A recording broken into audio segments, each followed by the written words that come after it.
I'm Longevity with the New Old Heads, and this is episode 497. On this episode, we talked about Ninth Wonder's statement on Sway saying we should give the youth some grace about learning about older music, a discussion on T-Pain talking about selling his catalog that turned into talk on legacy, and Sylvan LaCue talking about how he rejected a Roc Nation deal and if Jay is more business-minded than culture-minded.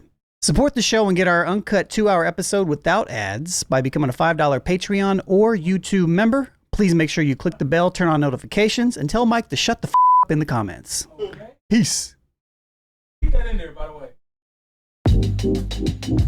You're now tuned in to the New Old Heads podcast. I am Major 7th. We got the family in the building, starting off with my man, Jay Moore. How are you, good sir? I'm doing well, just trying to make it for these white folks taking. They will take it. Speaking of white folks, my man and my brother, Longevity, how are you, sir? Just trying to take it.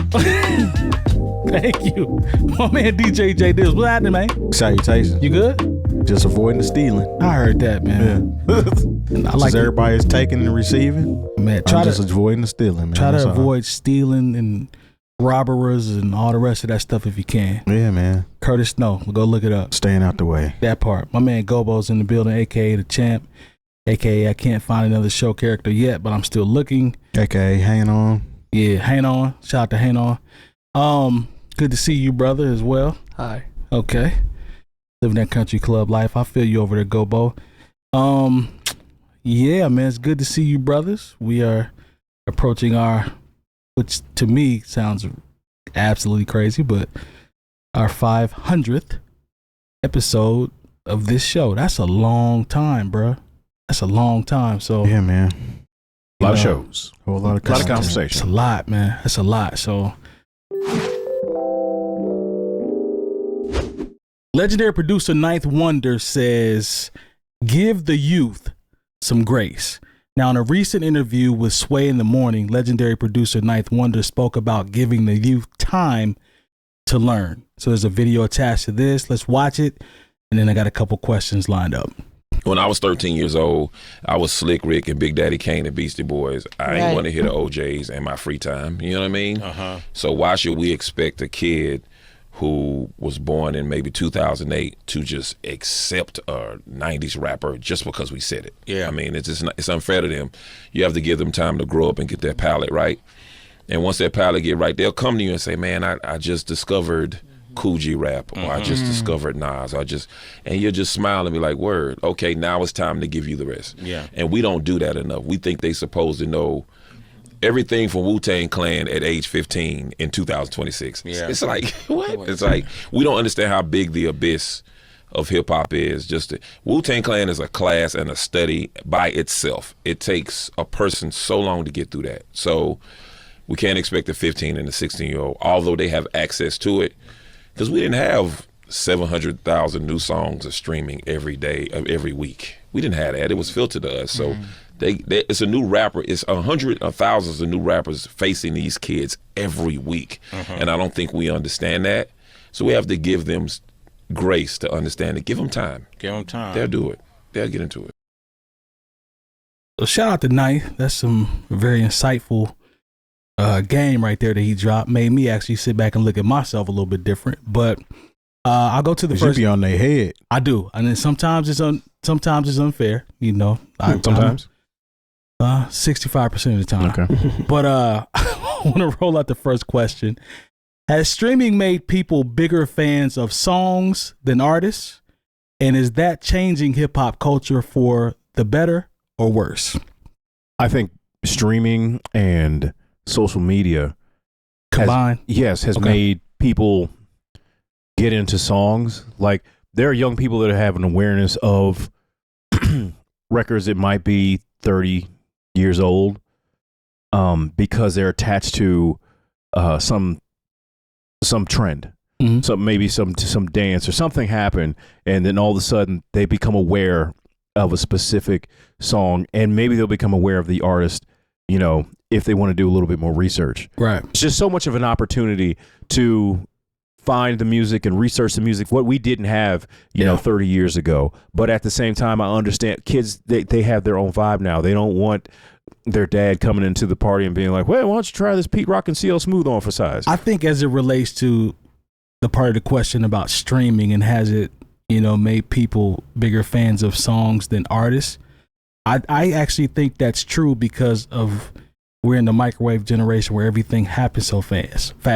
They don't spend enough time with the artists like we had no choice. You're talking about newer artists. Yeah, I'm just talking about the concept of how people listen to music. Okay, like, I was talking about how maybe younger people become aware of older songs. No, I got you on. I'm with you on that part. I'm just talking about as it relates to the streaming. If we want to go the younger route, because Ninth was talking about the youth, right? Okay. So I think younger people now get attached to songs, moments, dances, all that type of stuff that you were talking about, because they're not forced to spend time with records like we had no choice but to do. So it's kind of like we can go through the next one. He talked about all the songs that were available, how many artists are available. That's like it being in a candy store. I can just find an artist. I don't have to get attached to them. I just find what I like, move to the next one. So I think that part of the question is happening. As it relates to, is it changing the culture for the better or the worse?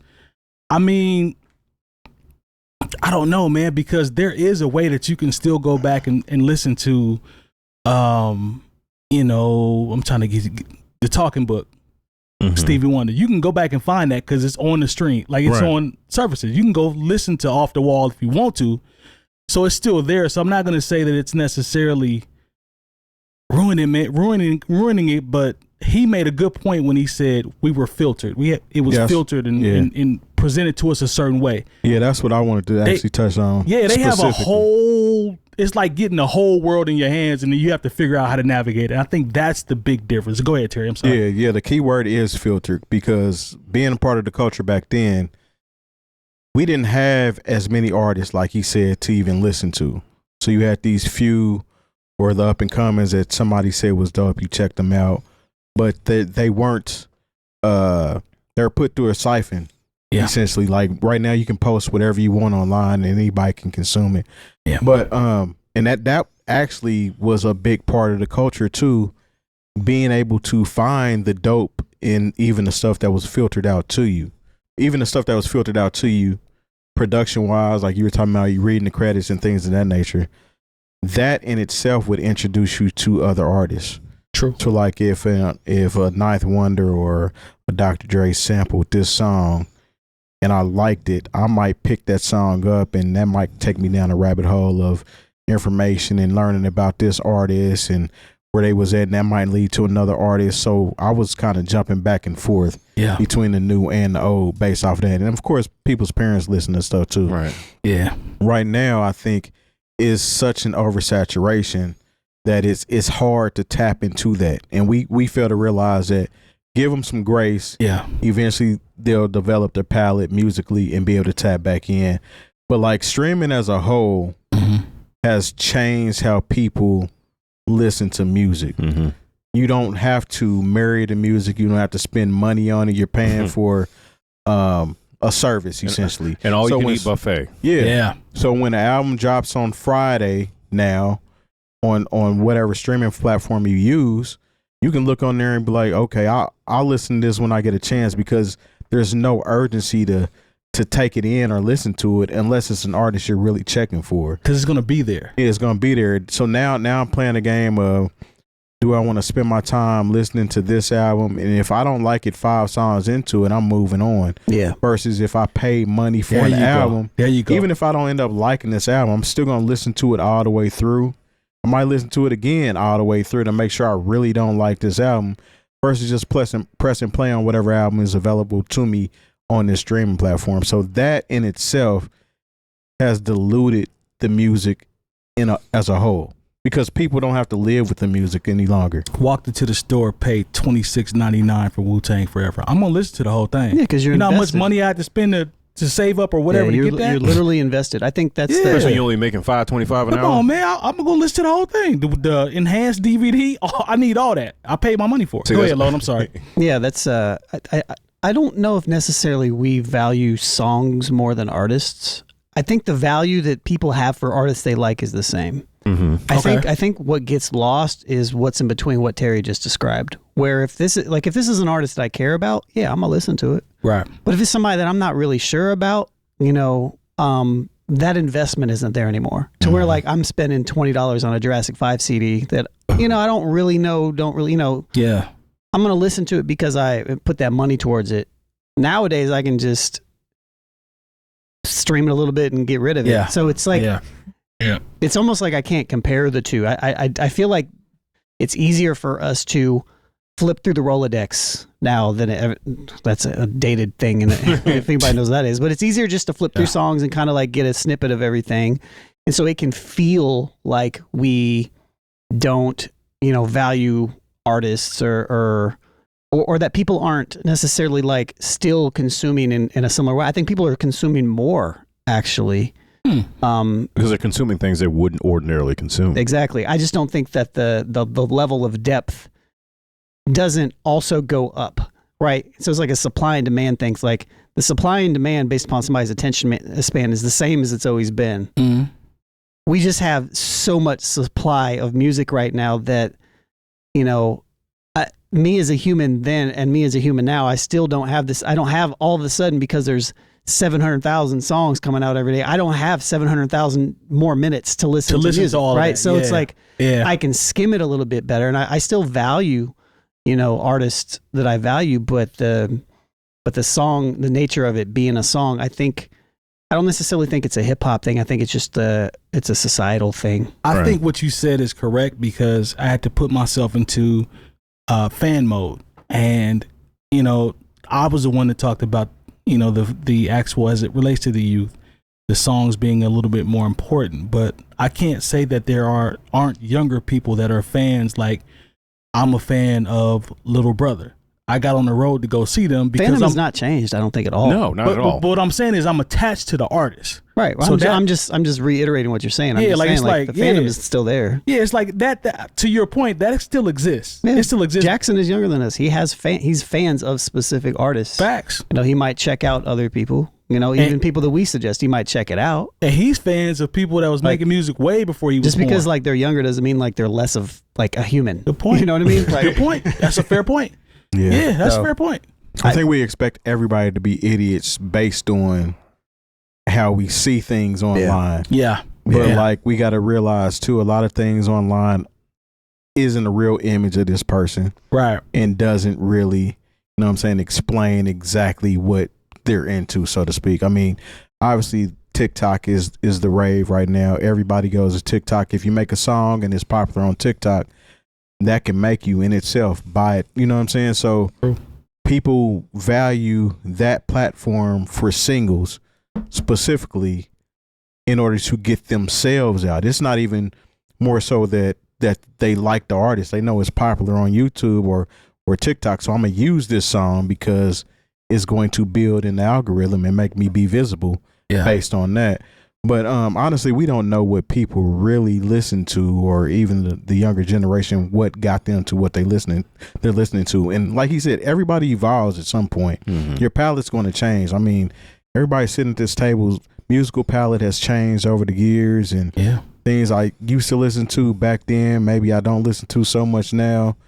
And I like this version versus that version. So, I mean, that's going to happen. Yeah. We can't just wash our hands of what we deem as not good or not a Friday classic, as you call it, based on somebody's personal taste. Oh, yeah, 24 hours, 24-hour classic. To finally evolve and listen to some other Does things. anybody here disagree with Knight's statement about the older generations being too harsh on the younger when it comes to this? I'm going to raise my hand. Okay. We in a meeting session. This is a therapy session now, right? I am one of the people that was in the camp of harder on the youth, right? But as I started to, J-Boy made a good point when he talked about listening to his younger cousins or talking to younger people, even Champ, like talking to him and seeing what he likes. It opened my eyes, because once you realize that you're older and everything evolves, and it's not about what you like and what you used to like when you were 16, because the world has changed. Mm-hmm. Once you get that part out of the way, then you learn how to accept what is what and just be comfortable with that. And it took me a while to learn that, because I'm like, no, y'all missing out on this. And man, I can remember when the Chronic came out and you need to go listen. All that's unnecessary. He said they'll find it. You know what I'm saying? He said through conversation, through whatever, they'll find it. I had to learn that they'll find it, and I have to just live with that and be like, yo, they'll come onto it, and if they have questions, we'll talk about what that era was like, or they won't. Yeah. And I'm not mad either way. Yeah. So that's what I had to learn. But either way, trying to force it down somebody, force it on, that's not going to do what you want to do anyways. It's actually going to run them off. Yeah. Yep. Right? It's kind of the same way, like when we was coming up, our parents didn't like none of the shit we was listening to. Man. But they didn't listen to it though. True. You know what I'm saying? So we came from a time and era where this version of music was ours. Yeah. Our parents didn't rock with it at all. If anything, they shunned it. And we've evolved to where like some of that, even that shit we was listening to, we don't like. But the only gripe that I have against youth as far as music is concerned is when they present their version like it's better than a version that they've never listened to or been a part of, or even that video we had watched a while ago where the dude was talking about not liking certain drums and I don't like samples and this, that when he called it that unk shit. Yeah. Then you shouldn't be part of the culture if one of the, reasons that you're here, you don't rock with it. So those are the type people or kids that I don't appreciate, or I feel like they're just in it just to be in it. Yeah. They have no love for it, or even like, and I don't know if Yachty be trolling when he says shit, but like probably when he talked about I've never listened to that album, and they kind of wear it as a badge of honor that I don't listen to that shit. Yeah, but that's the only thing that I don't like. I think about like, just my dad's generation, who was, big fan of the Temptations, that Motown generation. Fire. But at the same time, by the time he wasn't even 40 years old, things had shifted so hard into what hip hop is that there was no opportunity. I've talked to DJ Rasul about this. It was like hip hop made a certain generation of black people uncool way quicker than they would have ordinarily been, because things shifted so quickly into such a whole nother direction. Yeah. That's true. My godson loves this cat, Lil Tecca. Went to go see him in concert, and I was just like, I see why he would like it, but it's not my thing. But at the same time, I can understand where if I try to get him to listen to Method Man, I can see where he wouldn't be into this.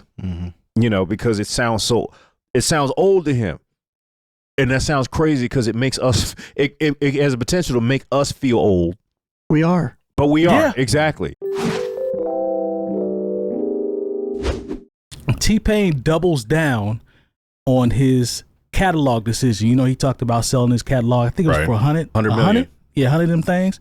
So he recently argued that artists don't truly know what a stream is worth because streaming platforms can change payout structures over time. Now here's a video. I believe this was I found it on Instagram. He might have been on his TikTok stream where he was talking about this. Got a couple questions afterwards, but he makes a good point. So let's watch this. We'll discuss. Let me tell you something. In 2015, streaming started. When streaming started, nobody told us, or nobody came to any artist and said, hey, we're about to put your shit on streaming platforms. How much do you want your music to cost? Suddenly, out of nowhere and without anybody's consent, all of our music went from $1 a song to 0.003 cents per play. Nobody asked us shit. Now imagine that gets lower and lower as life goes on. My catalog is worth less and less and less and less without any kind of consent from me, without anybody asking me if that's what I want to charge for my music. You think I want to leave that to my kids? Out of all this shit that I've told y'all that have happened to me in this fucking industry, you think I'm gonna leave my kids' life and their future in the hands of the music industry? You got me fucked up. I gotta figure something out. I'm not leaving my kids' future in the hands of the music industry at fucking all. I know exactly what I want. I know exactly how much I want right now. I know exactly what I would need to live out the rest of my life. And if I get that and I'm satisfied with that and I'm content, I'm not looking for more. So he makes some valid points. What's the question? So the first question I would pose is, so have streaming services gained too much control over what music is actually worth? Why or why not? Yes, they have. You're saying they have? They have, and largely because they're in bed with especially not Tidal, but Spotify, maybe Tidal too. They're in all streaming platforms with the record companies. Like, and so like why would look, man, I remember that time before streaming hit. Yeah. Say like one of the things that actually made sense to me is after the whole Napster thing, where all of a sudden it was a wild, wild west and people were just stealing music. And then all of a sudden Apple Music comes along. It wasn't even called Apple. It was something else, iTunes. And then Amazon had its version of it to where, okay, we're going to make it easier for you to buy something than to steal it. And so like I wound up on a lot of times, if I needed a song, maybe it was for a wedding or I just needed for a play, something I was trying to put together personally, instead of trying to find a way to steal it, okay, I'll pay the 99 cents. So I had got conditioned to that. You knew he was going to get a good version. Exactly. I didn't have to worry about all of a sudden, someone yelled, "You shout out to Don Juan DeMarco," and all of a sudden it'd be real like, trap shit. Yeah, all of a sudden it's lightning and bombs being dropped on the song. I'm just trying to put on a playlist for myself. So when they switch from that to doing what he said, as far as like, okay, we're not going to. You don't have to sign any additional contracts. You don't have to do anything. We're just going to do this without your permission. I'm never upset when artists like T-Pain said, no, I'm going to go ahead. I'm going to monetize my catalog for a lump sum of money, because leaving it up to the record industry, they're going to find some way to pay me less and less just because they can. And so like, shout out to T-Pain. I appreciate what he said here.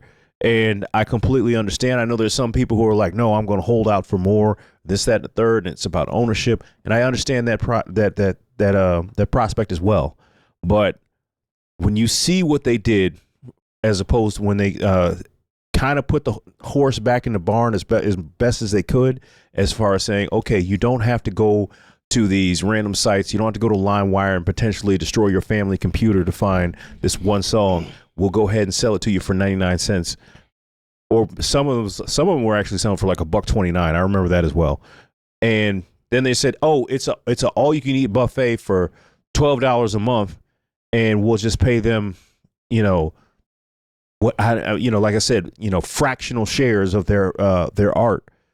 I don't get mad at people like T-Pain who was like, no, I'm going to cash out now before you find another way to screw me over. Yeah, he actually put it in perspective, because like a lot of times when these artists are selling their catalogs, it's kind of like, why would you do that?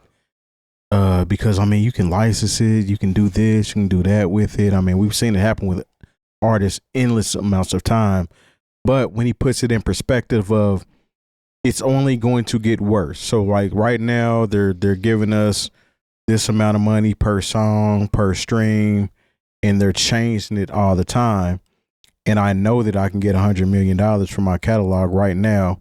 And it's not like he's not going to still get paid for performing those songs and things of that nature, whatever he lends his name to. He's getting a lump sum of $100 million because I don't know what the music industry is going to do. And he's fortunate enough to at least been able to have ate off of being able to sell a song for $1. Selling ringtones and things of that nature, because a lot of artists were eating very well, even with the streaming situation with Napster and things of that nature. They found other ways to make money, but even in some of those contracts, the record label were getting that money from those ringtones and things of that nature. But that's a whole nother conversation. But with not knowing what the industry is going to become and not having ownership of your songs to a point where you're only getting fractions of a penny, I mean, that made good business sense to me for him to do that. And like I said, it puts a lot of this in perspective as far as why artists do it. But it's not like he's just not working anymore. He's still doing this thing. I think one thing that stood out to me about this T-Pain clip was, we selected a portion of it, but there's another portion where he talks about they will also have to, come to him if he starts a TV show, if he starts a this or he starts a that. But it's more of a partnership. It's not like they're just taking all the money if he comes up with anything that's creative or he tries to do anything. He looked at it as a partnership. It's like, yeah, since I sold you my catalog, we're going to have to split it, but it's still a partnership. And he still has some say-so. Exactly. So he's still going to have say-so over, what his creations are, what he chooses to do. I don't think that deal is bad in hindsight, because if you're going to give me $100 million and I'm in my late 40s, plus I still got creative control through some of my ideas, it just might be chopped down a little more than it was. I mean, I'm looking at it from what he said and with his kids and how things evolve and change. I'm not mad at him. $100 million is that's not a shoddy amount of money. Either. That's a lot of money, bro. Like, it's a lot of people that'll sit in these chairs like we are and talk about you shouldn't have took that money. Minus taxes. I mean, still. Yeah. After $100 million, that's a lot that's of money. That's a lot of money. And to be T-Pain again, he's still in a good position where he can still win in the business. Yeah. And continue to do his thing, and he has that money already to where he doesn't have to worry about, getting screwed over later down the line from streaming numbers. This is the first person that, honestly, hearing him, it's the first person that has actually broken it down where I can look at it and say, okay, this makes sense as to why you sold your catalog. Now, through the past, we've had, then we coming up on damn near 500 episodes. We've talked about, artists that have sold their catalogs in the past or whatever, and what we potentially thought it may have been and all that type of stuff. This is the first time I saw somebody come out and be like, this is my actual thought process. Mm-hmm. And I can sit back and look at it and say, yeah, that makes sense. To me, it just depends on what the deal looks like. True. And that's something, the only thing that I could see about his deal, because a lot of it's not public, is just the fact that they work together on it. And I don't know what that means. Right. And so at that point, that's really all I can comment on. So, I mean, if it works for him, cool. I don't like the idea of somebody else owning somebody else's catalog, though. So just overall, I got you. That's fair. I respect that. Let's go to because even with record labels and things of that nature, there is a yearly clause, like we own it for this amount of years, and then it reverts back to the artist. Yeah, I understand that, but again, the record business being a revolving door as far as rewriting rules and things of that nature. No, for sure. And being an artist involved in it, I can understand why. I think those are good. I think he makes a really good point about you can't trust the music industry. You can't. Absolutely. So if this is his way, like I'm just bowing out of it, then yeah. All right. You are now listening or watching the New Old Heads podcast. Our official 1-hour episode is released every Saturday at noon Eastern, where we share our exclusive uncut 2-hour episode to our YouTube members and Patreon members early every Wednesday. The show is brought to you by Coleman Dental, Indie City and Vinyl, Decademics, and Bringing Down the Band. And most importantly, you. You can support the show directly by becoming a member at patreon.com/newoldheads, where we embrace the new, respect the old, and remain ahead. I wanted to pose a question. I want everybody to look at it from an artist standpoint. Would you rather own your catalog forever with unpredictable income, or sell it for life-changing money while its value is at its peak? It's easy for me. That's easy for you? What you got, Lone? I'm not selling it. Okay. Why would I sell it? I knew you was going to say that. No. I knew you was going to say that. No, it's mine. I made it. I have ownership equity, sweat equity, all those things in it. Mm-hmm. If it makes money or if it doesn't, that's cool. Can I ask you a follow-up? Sure. So that's your, I'm looking, we're doing this real time. That's your answer now. Mm-hmm. As you get older. Doesn't matter. That's what I was about to ask. It doesn't change your opinion? No. Okay, so you're saying if I pass away, we're going to keep it to the family, everybody else go with it, and then they can choose to do whatever they want to do with it? Sure. Okay. Yeah. I respect it. I respect it. I'm somebody who also is not ingrained into the music industry like that intentionally. I got from one perspective, like even in the stuff that I say, like I'm not signed to any labels. True. I own everything that I own, and a lot of that is intentional. I don't go out of my way to pursue those things. I've never gone out of my way to pursue those things, even placements. I'm not really interested in that for the most, in general, so. Since I've known you, that's real. I'm just, even though maybe it doesn't matter in the long run, I care more about legacy than I do, legacy from an artistic standpoint than as opposed to legacy from build a generational wealth standpoint in that particular type of way. I mean, I'm also somebody who I don't even fully agree with passing wealth down to children like that. That's So a whole. spin That's shit. a whole nother. that's a whole nother. We can go a whole nother way on that one. That's a whole nother conversation that I don't think is important right now. But yeah, I'm keeping mine, and I'm okay with it. Okay. No, I can dig that. What you think? Me personally, I would probably, if I was in that position, I would figure out a way to retain some of the ownership. Okay. Yeah. But as far as like setting everybody up or setting myself up essentially, and knowing that the music business is not in my best interest as far as the profits that are going to come from my hard work, I would definitely sell. In that selling would try to have like Or still some kind of ownership. Yeah. And then, I mean, that doesn't mean that you stop working either. That's the other So part. then you start a whole nother set of music that essentially can either belong to you or you could sell again, essentially. So Yeah, the only way that I do that is if I operate under a moniker or I operate within a system to where like it is not representative of the legacy that I have. So if I'm working for a company and I'm making a whole bunch of video game music for stupid fucking video games that make a ton of money and they want to buy me out to ownership of that stuff, sure, I'll take it that way. But if anything that I care about, nah. So because that wouldn't be related to your point, what you actually care about. Like, Exactly. You know, that hard work. Yeah. Long as those two don't intertwine, you're good with the collaboration and do Absolutely. whatever. Okay, that's fair. and then too, you got to add in that it's good to even be in that position. Yeah. Because Prince, unfortunately, had a situation to where he couldn't even call himself Prince for a while. Yeah. Based on the ownership of his name and his music. Yeah. And eventually that was resolved and things of that nature. But I mean, we've seen it happen with Mike. We've seen it happen with Prince. And those are just two big names that it happened to. It happens to a lot of these artists in the music biggest business. names. Yeah. And so Like the biggest. So Yeah. it's like, wait a minute, I don't own my name, image, and likeness. And it's like, well, did you read your contract? Jay, I want you in the chair as well as a creative. Which direction are you going in terms of what, like we were talking about with the income and, you know, unpredictable income versus selling your catalog and making sure the fam is straight? I don't have children that I'm worried about. Okay. So We in the same boat. I would almost, All right, Oprah. yeah. Don't do so that. like that creates a different mindset for me as far as what I want to do. But also, if somebody is willing to say, I have something that I really want to do, and I am done in this certain sphere of creation, Right.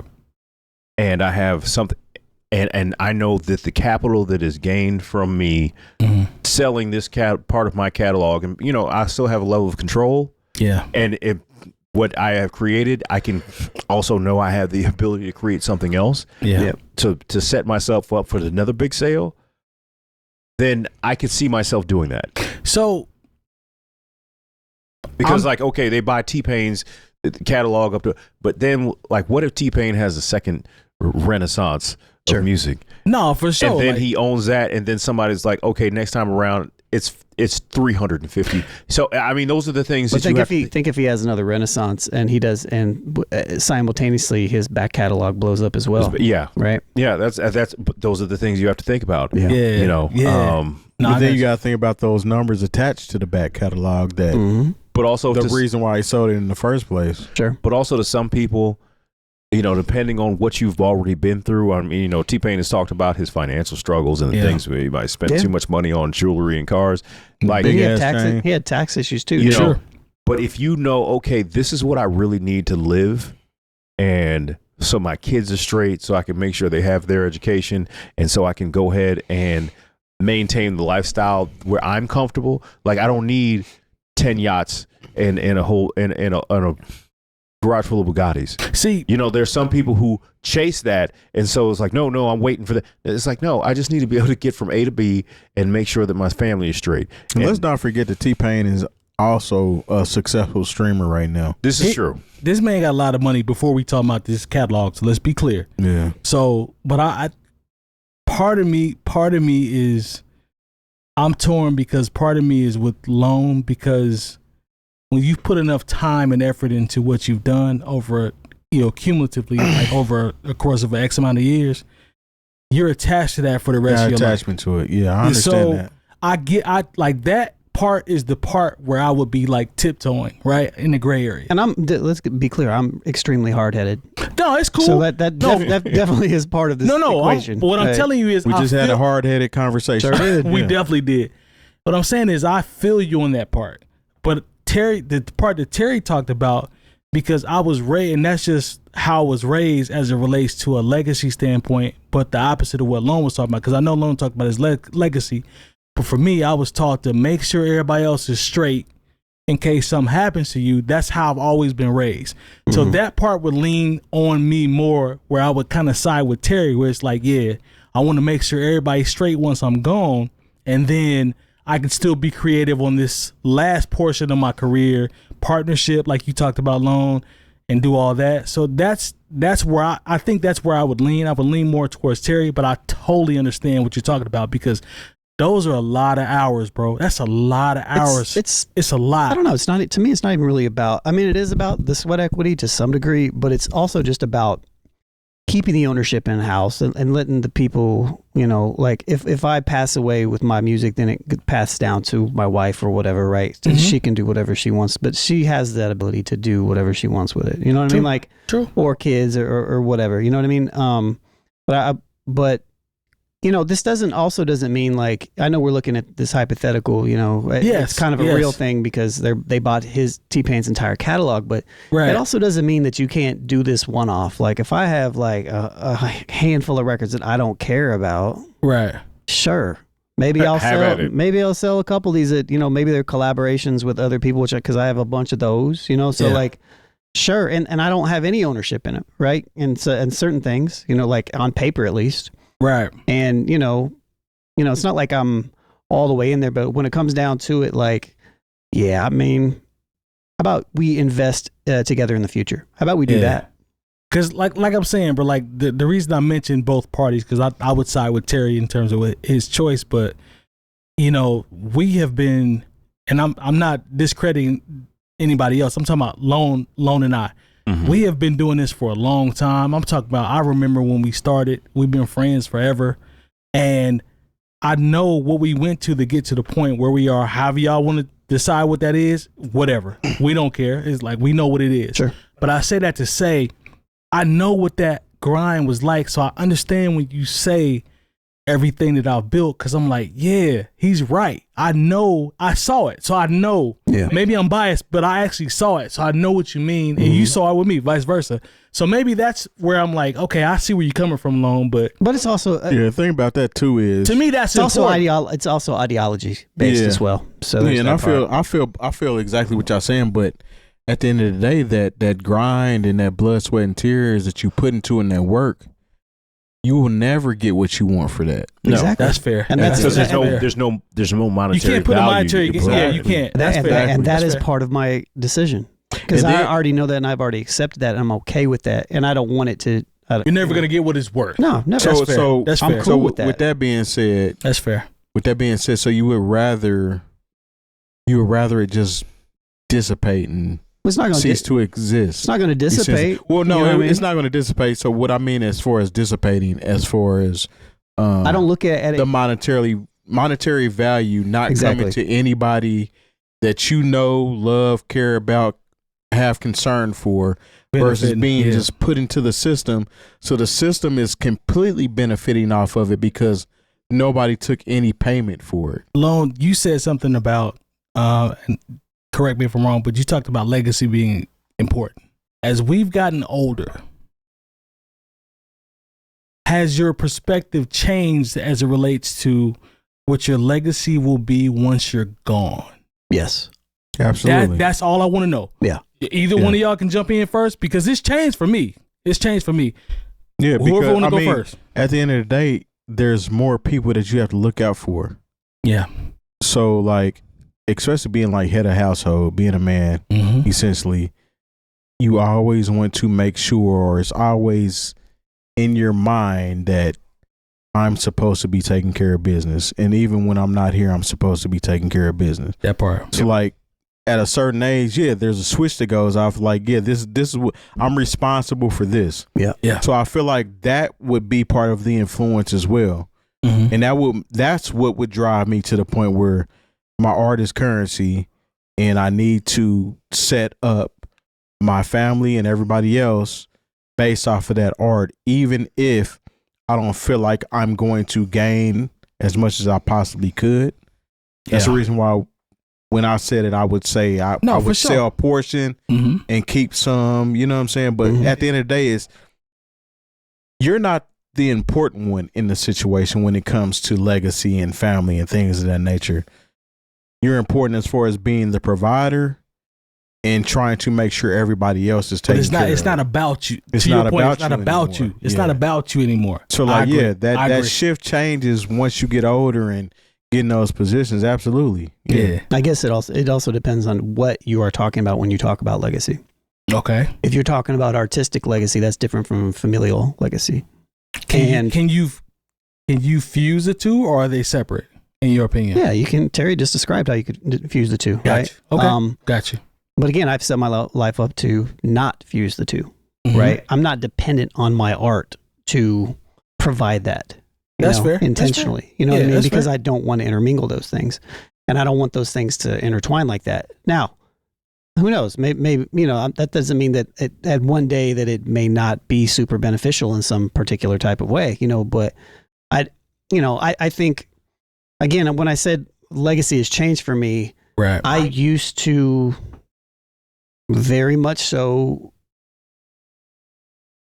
care a lot about developing and creating things that were going to be good to be passed down to kin and things of that nature. Okay. I don't have as much value in that.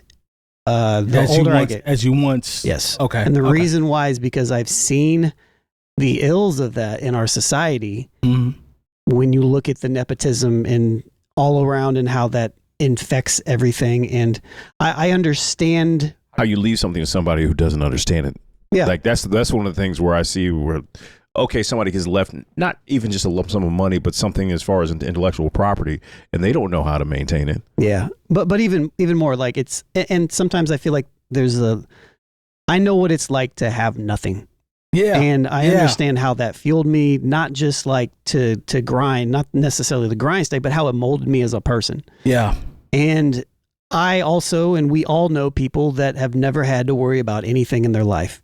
And those are two different types of people. And I think it's kind of a gift and a curse sometimes to absolutely to want to have that legacy and to pass down what we wish we had.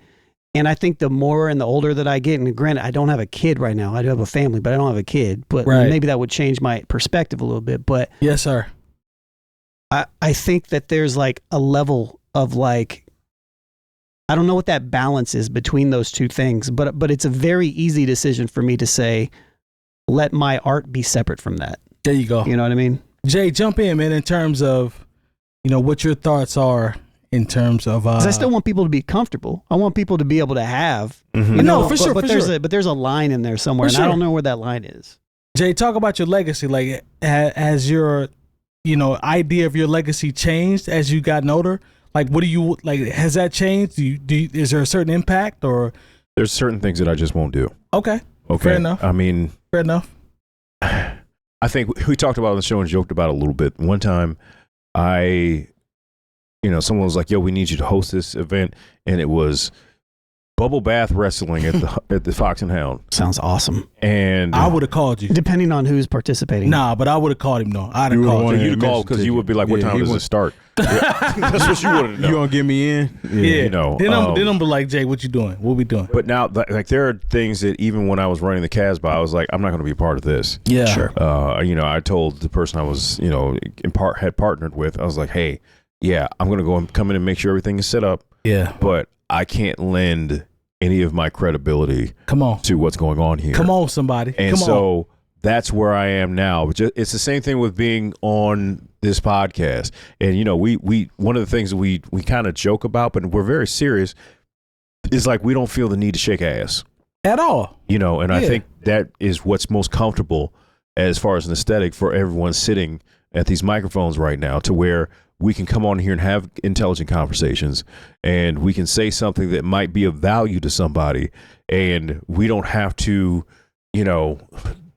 dig our hand compromise into, our There you go. into the sludge that is just like kind of dumbass pop culture. Yeah. You know, and I think the example that I use, and I hate to be I'm not picking on her or anybody else who's involved with this, but when someone asked me, hey, you guys going to talk about Meg Thee Stallion and Klay Thompson, I was like, absolutely not. That's not what we do. That's not what we do. You know, we don't need to do that. You know, there are other things that we can talk about that might be of value to somebody as opposed to just basic celebrity gossip.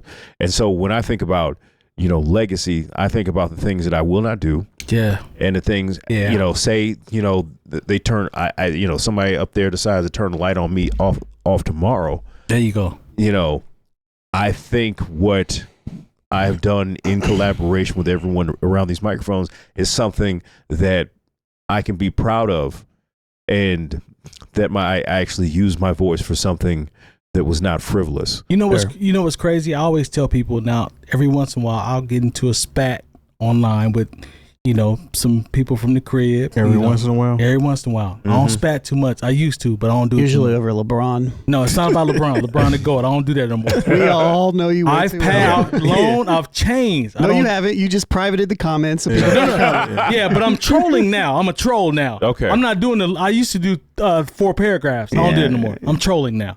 But I say that to say, I always tell people that, you know, that we grew up with or people that are from the crib, I say, you know what?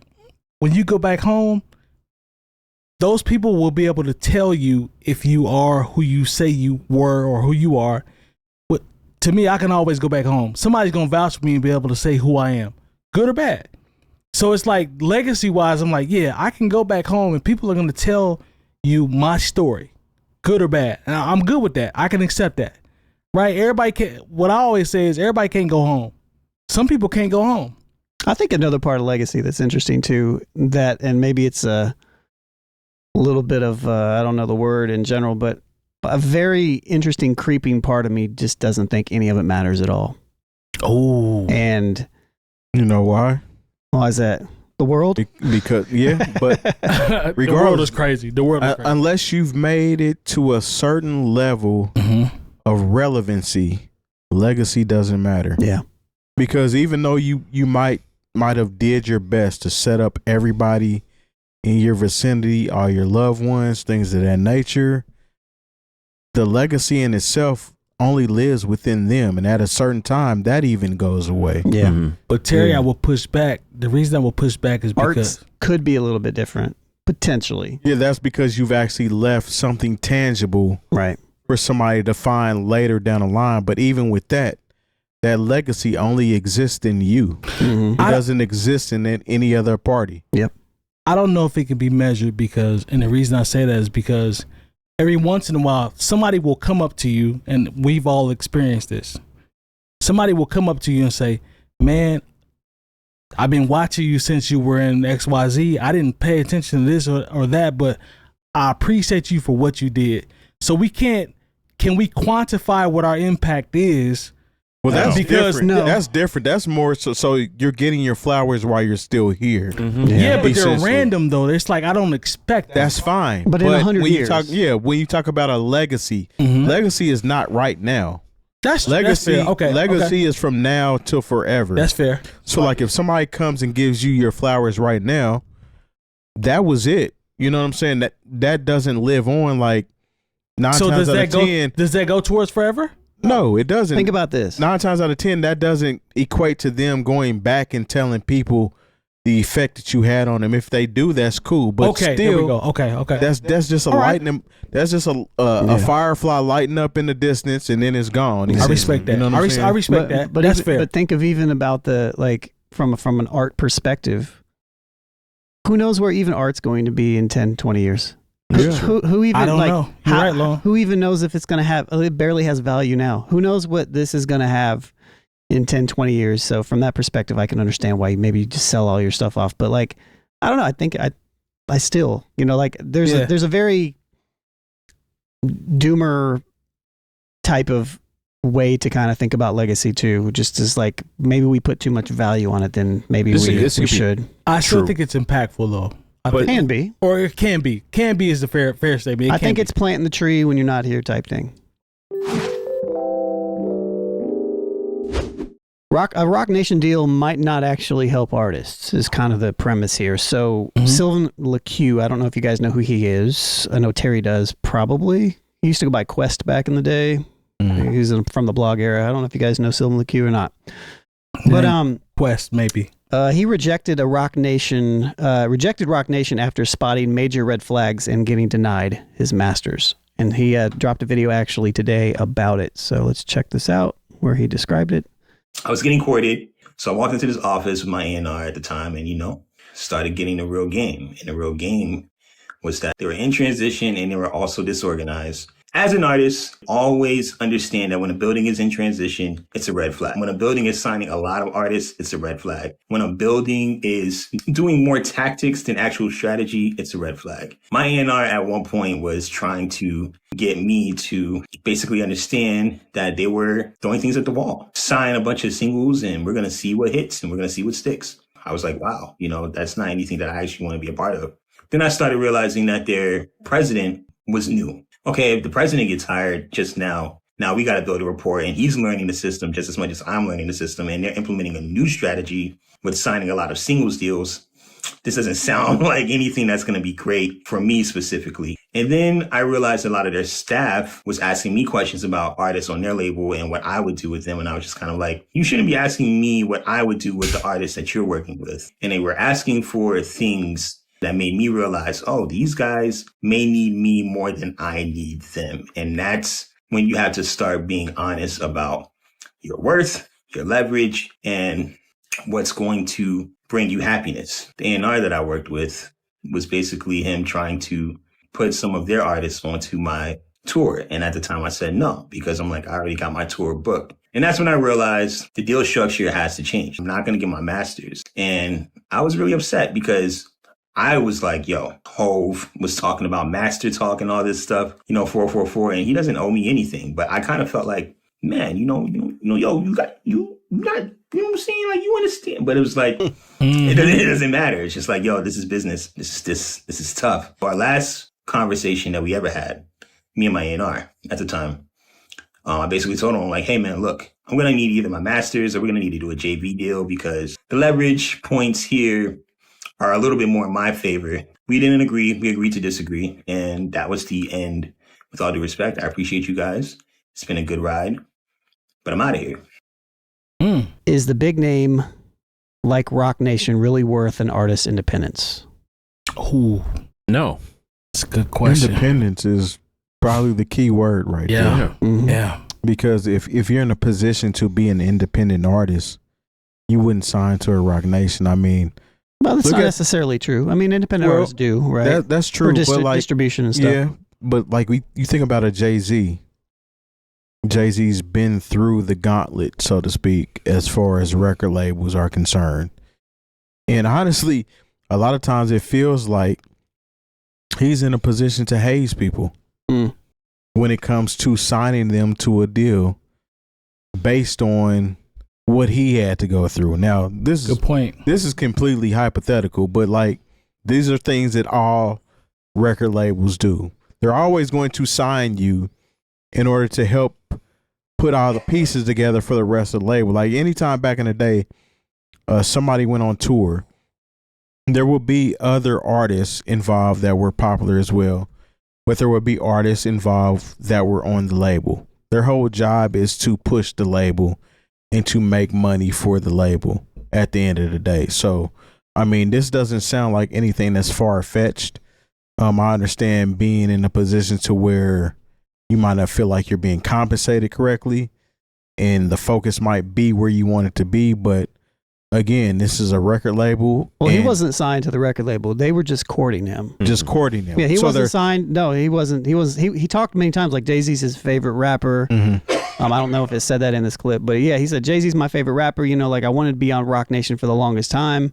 I think they were just probing him. I think Probing. I don't think it was like some official type thing. I think he just uncovered through the conversations with the A&R and stuff that they were talking to that, all right, maybe they don't really have their shit together as much as I had always envisioned them having their shit together. And maybe this isn't maybe this this pinnacle that I put out there as like being signed to Roc Nation is not as valuable as I really thought that it was. Or alone, they don't have the plans for me that I thought they may have had for me. Sure. So now it's like now align with me at all. Exactly. So now it's like I'm just here as they're trying to take my ideas and get out of there. That's what it strikes me as. Real talk. Don't meet your heroes. Man, that's tough. That's a tough situation to be in because it's like I'm at the precipice. I get there, I'm Roc Nation, Jay-Z, all that. And it's like all they want is my ideas, and they pacify me by letting me record. These records are not going to come out. Well, this whole let me record thing, I don't think is a thing. You know, he's going to record regardless. In general. Yeah. Like, I'm talking about for with no artist. This is in 1997. But I'm talking about with them, though. I'm talking about strictly Roc Nation in terms of his They're just going to push it, essentially. Yeah, that's all it is. They only, listen. Is the push legit? At the end of the day, the only successful Roc Nation artists are J. Cole and Rihanna. Oh, think about it. Well, there's two, and Jay-Z, of course. I mean, he don't count. Like Willow Smith was signed to Roc Nation at one point in time. Bridget Kelly was signed. She was. Yes. That's you know true. what I'm saying? There's a lot of artists that have been through being signed to Roc Nation. It's almost Rhapsody like another part of it to some degree. Yes, She was in there. Rhapsody was in there. There's Roc Nation, even sports agency. You know what I'm saying? True. Like it's kind of the same thing with like an Aftermath. Aftermath was a sought out label to be signed to at one point, but the only successful artists from Aftermath are, of course, Dr. Dre, 50 Cent, Eminem, 50 Cent. That's it. Well, Kendrick Lamar. Kendrick Lamar is still on TDE. Yeah, but still, that counts though. That still counts. Aftermath. Yeah, it counts. You know, but I mean, but there's so many people. You know, King T was signed. Rakim was signed. The Last Emperor. Bishop Gibbs. Lamont. Yeah, like all these. Gibbs came through there. Yep, I think Gibbs came through there. Yeah, Truth Hurts. Well, she actually put out a project, but and then there were Bishop Lamont. Yeah. Who was dope, by the way. Yeah. That was like I feel like that was the beta test. Busta Rhymes. Yeah, I feel put like out a record. Eve put out. He was singles. successful before Aftermath. I feel like the bigger point here, though. I feel like the bigger point here is him navigating. This is a 30-minute video. It's actually really, I would suggest checking it out. Yeah, but he was already independent. He had built everything already. Yeah, he came up in the blog era. He was like 18 when he was dropping stuff as Quest and all this other stuff, and then he got to the point to where, like. He had kind of built all this stuff kind of on his own for the most part. So this was supposed to take it to maybe that next level. And he went through all of this and was just kind of like, wow, like this actually isn't a good look for me. Yeah. I'm going to pass on it and I'm going to move on from it. And the name Roc Nation, just because it's a name, just because it's something that exists in here, does not necessarily mean that it's going to be good for your career and your growth, depending on how you are building your thing out. That's fair. I got another question though. Go ahead. So despite Jay-Z famously preaching ownership, masters, financial literacy, all this stuff on 444, the actual business operations inside Roc Nation offered Sylvan no pathway to owning his masters or getting a joint venture deal. Okay. Right? The little collaborative thing. Does this speak to Jay-Z being more business-minded than culture-minded? As highlighted by those such as me in recent months. Hey, Jay-Z was talking about him. He wasn't talking about you. Listen, he said, I'm not a businessman. I'm a businessman. And so it's like, maybe that's something we can discuss later. But as far as your initial situation, we need to make this money and we need to make some money off of you and make your money back. I can't be really worried about you owning your masters. Nope. Just the same. But okay, good. I'm right. No, I thought it was. I know. It's It's the same way when people would question Berry Gordy about the structure of his contracts and why some of his artists didn't have what you thought they should have. He's like, look, man, I gave him the same contract they give to the artists over at MGM. And so it's like, Jay-Z's like, you know what? I get it. That's what I was talking about. But this is still a business and I'm going to get mine. And then maybe we can talk about you getting yours down the way. The same way. This is your stepping stone. The same to way get to where I'm at. The same way them folks did me. Yeah. But that's corporate America, bro. Like, it's like the red and the black. Like, again, it goes back to my commentary like a couple weeks ago, or maybe it was last week. I don't know, about like maybe he doesn't understand why people criticize him the way that he does when he has the stances and when he operates the way that he does, regardless of all this. And yes, he's an acknowledged capitalist, obviously, but he's getting to that paper. He's running too many things as a business. That part versus being a businessman. Come on. And that's the problem, and he's tapped into that, and that's where it ain't like he lied to you. He didn't. Hey. He told you he was on the record. Here's the piece of paper. Well, I mean, everything on it. He told you no, he you don't was. get your masters. No, you don't get this. No, you don't get that. sure. We can possibly renegotiate after you've done some numbers. J. Cole just left Again, because he's not into whatever his record deal was up until this point. Yeah. Mhm. So now he has to make his own way. Gotta readjust. so is he more Yeah. business minded than culture minded though? He's more At this business point, Jay? absolutely, yeah. He's more business minded. Business. Yeah, at If this he was point- more culture minded, I mean that's that. Has he It's- ever been culture minded? Yes. I would say he was No. culture minded in Yeah, the no, past. he's I would been- say he's- that. I ain't he's gonna take been- that from him. He's Yeah. been culture minded. When? I can't say that he wasn't ever. When? I'm mean, not you gotta no, and understand. I can't say that he wasn't there. I just say when. But if we can get there, if you can take me where. This is the thing, and this is going to hurt some of you Jay-Z fans. He's never been that. That's not true. no, that's not No, true. he's culture minded as far as things that are outside of the music industry. Nah, but as nah. far as like within the industry of people he saw, no. I mean, We're only paying attention to the optics of Yeah. Jay-Z right now. At the end of the day, Jay-Z was definitely culture minded as far as taking a stand for the culture, talking about showing up at the Grammys, doing this, that, and the other, providing his voice to things that make sense to the culture, Okay. not being wealthy to the point where he could dismiss or even control the culture like that. What's the bar, Terry? I'm overcharging niggas for what they did for the Cold Crush. Yes. Like that goes into what we're talking about. Yeah, so like, But how does even- that help the Cold Crush? That's Did he give that money to No, the Cold Crush? It's about going. But that is the equity built within the things that I'm kind of saying. Like, and who knows? it's easy to say that. Who knows what he didn't give to whoever? Sure. We don't know. Sure. We don't I'm, know. But if I'm he- just but saying, if- like, everything. If he broke the Cold Crush off, trust me, we would know. Everything Terry Nah. said. Cool. Yeah, we know. We wouldn't know. That's a great argument for that, right? Okay, fair But- enough. But I think that's a great argument for that. But I still would say I don't know. I guess he has here and there. Because Yes, here and there. in sports, the older generation, the new generation sets the precedent for the next generation by the contracts, right? So when people they say, why are these players taking all this money? Because they know what it's going to be 10 years from now. And somebody has to set the precedent. LeBron has a responsibility as the face of the league to make sure he get paid. Now he's 60 years old now. So now he's taking 60. $4 million. But up until that point, yes, if I'm the best player in the league, I have to make sure I get what I need to get. So the rest of these people that come up underneath me can get what they're supposed to get. Well, a lot of moving people. forward. So he's well, a lot of cultural people and are saying business-minded. So 100%. to benefit those, Him. It benefits. He's going to benefit. Yes. But it benefits those I mean, other I see people that what you're come saying. after him. I see That's what all you're I'm saying, because- that's all I'm saying. But is he going to? I mean, if how do we know? if you reject, all right, if you built Roc Nation as this thing that you're building out to essentially be an artist projecting, pushing platform, all this For thing sure. to For assist artists, and Mhm. also there's different facets of it. But then you have an artist like Sylvan LaCue come in, Mhm. who is an artist kind of in the frame, in the mold, if you will, of a Jay-Z, as he's an album artist. Sure, he's got singles that have popped off, but he wants to make something very specifically. Obviously, he's a project oriented, more thought out. He's not chasing singles. He's not a Cardi B-S type artist, right? Yep.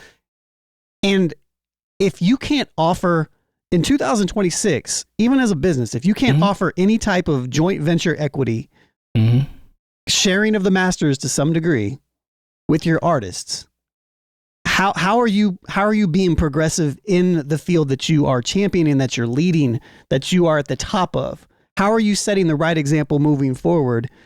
To your point, sure, he's grabbing the money, but he's grabbing the money from the people down below, or he's creating a barrier in a sense.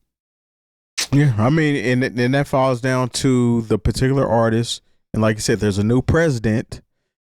You got to realize, okay, Jay-Z owns this company. Jay-Z's not making all the decisions. And he's not writing these contracts. But just Somebody everything goes else- back to being right. I never said you were wrong. Oh, I'm not even I talking hate about you. you. I'm not even talking Yeah. about. I'm I just hate talking you. about this entire Jay-Z I hate you. saga Yeah. over six Right, months, 6 weeks. Yeah. Or So whatever. I like hate somebody you. else is writing the contracts. Obviously, he's paying somebody else to write these contracts to give to these artists. Nah, for sure. These Labor. artists can decide to take it or reject it. For sure. We had just talked about what's my guy from the Bay that just signed La Russell. the Russell, Yeah. who initially rejected Yep. it and only once accepted it after he had another sit down with Jay and was able to get to a point where, okay, I accept those terms. Right. Yep. You can shoot shit at the wall, and if somebody decides to wipe the shit off and accept it, that's on them. you, you know? Yeah, that's on them. But again, that's capitalistic American corporations. That's how they run. If you accept it, then that's on you. But at the end of the day, you know, you can negotiate your way into a position to where you're going to like what you're actually receiving from that angle. Yes, that's fair. But that's fair. But at the same time, Jay-Z has a lot of power. Jay-Z is the power in that situation. He has the experience. He has, from my perspective, he has the responsibility to not take advantage of these artists, to help these artists in whatever way, even potentially outside of. And maybe he is. I don't know the nitty gritty. Sure. I don't know how invested he is specifically day to day with Roc Nation. For sure. But he has. But in that point, he's who else owns that with him, or is it just him? Do we know that? I don't know. That's something we'd have to Google or look up. So I mean, I don't know. It's multiple people, right? So, but but again, he's a billionaire, so he's a part of that executive class within that. 100%. Yeah. Look, it's just he can't be absolved from it. Like, he's a part of it. So I get what you're saying. Yeah, like he's going to be in there. You can't move him to the side. Like, he's going to be in there. So I get what you're saying. Look, it's kind of like when some people say, you know, when we talk about the NFL, which is, you know, back to Jay-Z in a way, if, you know, it would be great if we had, you know, a black owner in the NFL. The thing is, a black owner is going to do the same exploitive things that a white owner or a Middle Eastern owner or someone who's beholden to a private equity firm, they're going to do the same things. They have to work within the salary cap. Yes. They're going to get as much money. They're going to cut people, you know, the same way. And I understand where people's mindsets are for that thing, but I'm like, if he got to a point where there's a billionaire black person who can own an NFL team, do you know what he had to do to get to that $1 billion? And you think he's going to all of a sudden grow a conscience and start handing out contracts to people who don't deserve them and make sure he doesn't want to lose it and make sure, everybody who's got some head trauma is going to be all right? That's not how you maintain the power structure. And so I understand why people say, well, Jay-Z's in this position and we should expect more. And at the same time, me understanding capitalism and understanding what business is, I don't expect more from Jay-Z, honestly. Fair enough. And I know that sounds messed up, but I really don't. I don't expect anything from somebody who's in that position to make that much money, because there is no righteous billionaire. And you can say you're righteous and you can say, well, I've done this, but at the same time, if you're trying to, it's one thing to get it, but it's another thing to maintain it. Yeah, for sure. So to maintain it, you got to kind of be in a position to where you're like, okay, well, no, I'm not going to be fair. So what you're saying? No, I'm not going to be fair. I didn't get here by being fair, so I'm not going to stay here. So what you're saying is, the artists and the creators moving forward should be able to say, we're going to take what we can get and just live with the results, and that's it. No, I didn't pick up none of that. That's not what I was saying. What I'm saying is, you're saying Jay-Z is going to be a businessman and he's going to worry about himself. You better go in with open eyes and understand. That's all I'm saying. You better go in with open eyes, and the Jay-Z going to probably put you through the same thing and maybe get a little bit of advice. You making my point. Because it's like, look, when I came in the game, there wasn't nobody trying to help me in this way and make sure that I had the most money I could get. And that circles back to exactly what I was saying. When you've reached a certain level of success, you can circle back and renegotiate and do the things I did and get to where I am. So they have to deal with that, correct? Yes. All right then. Or reject it wholeheartedly. Or reject it, and which is what everybody not should take do. part into it. That's true, Long. Because you realize Jay-Z was rejected a lot or didn't agree to the terms before he was able to get to terms. Yep. Okay, this is a distribution deal. The distribution deal ended up being successful, which led to him being president of Def Jam Records. Because think about it, he was on the Reasonable Doubt was on Profile. It wasn't on Def Jam. He had to. He did a one shot and then had to go on and move up to something else, do something else, and do something else. There's a constant renegotiation that has to happen. That's game right there. That's a good call. Yeah. That's so game right it's almost like what they do. The game is to be sold, not told. Not told.